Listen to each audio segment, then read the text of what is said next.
Alright everybody, I'm going to walk you through a really quick tutorial of how to get you started in Photopea. And so what you're going to do is go to photopea.com, and this is going to be a very user-friendly, sort of a bare bones of the Adobe suite. So there's a couple different things you can get started. You can either go to File and click Open if you already have an image you want to work with. Otherwise, just click on New Project. And be sure that you're going to set your frame to 1280 by 720 pixels. Name your project whatever you want. And then your background, you can either choose a white background, a black background, transparent, or you can customize it to be whatever you want.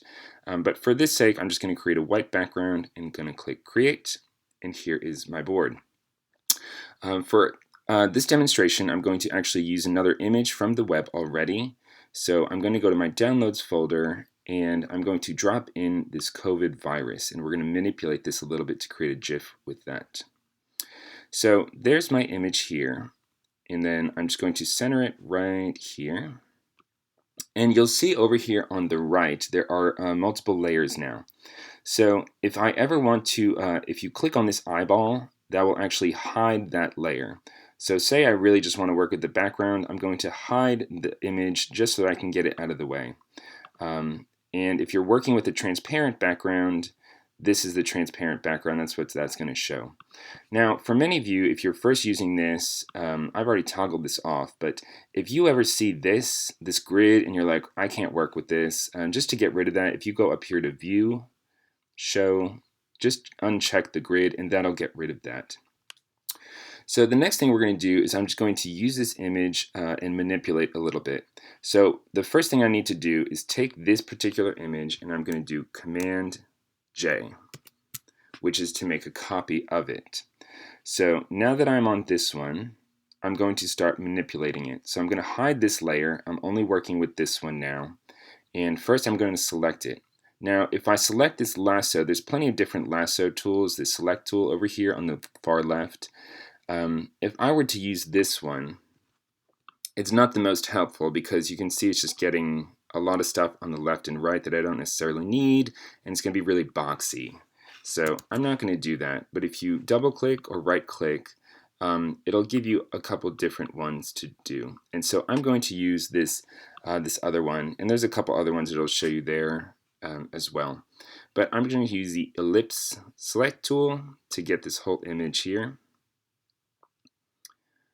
And that's pretty good there. And then once we have that, I'm going to rotate it so we can get this to move a little bit. A great thing I'm going to show you here is the magnifying glass, and all I'm going to search is rotate. And so it'll show me if I went to edit, transform, rotate, that's how I could find that. Otherwise, I just search rotate and boom, there it is. So I'm going to click this to get this to rotate 90 degrees clockwise. And it's going to say smart object must be rasterized first. Rasterized just means it needs to be converted to pixels so it can better manipulate the image. So if we need to do that, I'm just going to simply look up rasterize, boom, all that's done, and then I go back to rotate and it should, excellent, there it has rotated the image. So again, I'm going to do a Command J of this one. And then I'm going to take my ellipse.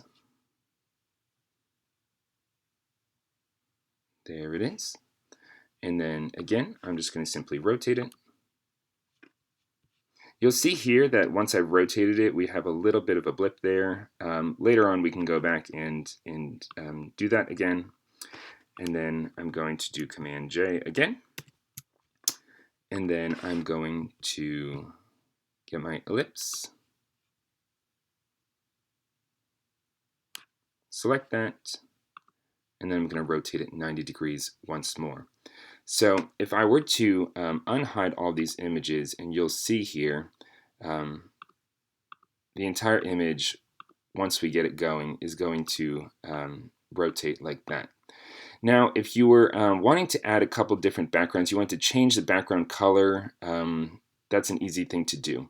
But the first thing I'm going to do is I'm going to select these two things, and I'm going to merge these layers together so it's just one. So this is that one. If I hide this one, you'll see here is like, we'll need to add some background to these other layers to make sure that we don't, once it moves through the next sequence, that we're not just losing that white background. So to do that, I'm going to click this little post-it note, which is new layer. And then I'm going to come over here to this rectangle tool, and I'm simply going to create a background here. And the fill, I'm going to change that to just a pure white. And then once I have that, again, I'm just going to get rid of those so I know that I'm working with just this layer. Click those two, and I'm going to merge the layer together. Get rid of that. Let's work with this layer here. You'll see some of the blips from when we rotated it, so we definitely need to make sure that we add another layer. So I'm going to hit that post-it note. Here's a layer. I go back to my rectangle tool. I'm going to draw my layer, and there it is. Select it, merge it, bada bing, bada boom. And I have one other layer to do. Again, I'm going to click on this post-it note. Here's the new layer. I'm going to come over to my rectangle. I'm going to create that. And then I'm going to merge the two together. Now, the last thing that we need to do, like if we were just to, again, pull this up, this is just a really short demonstration, so yours is going to be much more complicated than this. But for the sake of time, this is pretty basic. So if I show you this and I just start hiding layers, you'll see that this is going to move. So just by moving it 90 degrees, that's how I got some movement for the GIF itself. The last thing I'm going to do is double click on the name of this, and in order for this to actually be animated and not just still images, we have to code this _a_, each one of these. So I'm going to rename every single one of them _a_, and that's all you do is double click that _a_. Without these, you're just going to create still images and you're not going to create an animated GIF. So be sure that's a very, very important part, that you do your _a_ before every single thing. And once you have your final product, you're going to go to File, Export as GIF. And once we have this, you can see there it is. There's the animated GIF. There's our little COVID virus dancing away. And you can increase the speed, and it'll take a moment. There's the COVID virus going crazy. Be careful if you slow it down too much. The frame rate is going to be not as smooth. So something in the middle. What it's set at 100%, I think is actually pretty good. So I think we're going to just keep that because it's relatively smooth.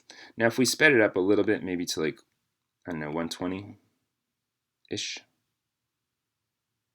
It's a little smoother, but maybe too fast. So maybe I went somewhere in between, like 110. That's pretty good. So then I'm going to click Save. And then it's going to save to my downloads. And so once I open this, this is going to be the GIF itself. It'll open that. And then if I go over here and open it, there we go. So this shows you the frames, and then if I just open this up, here is our final product. So there's just a really quick introduction to Photopea and how you can use that tool to create your GIF.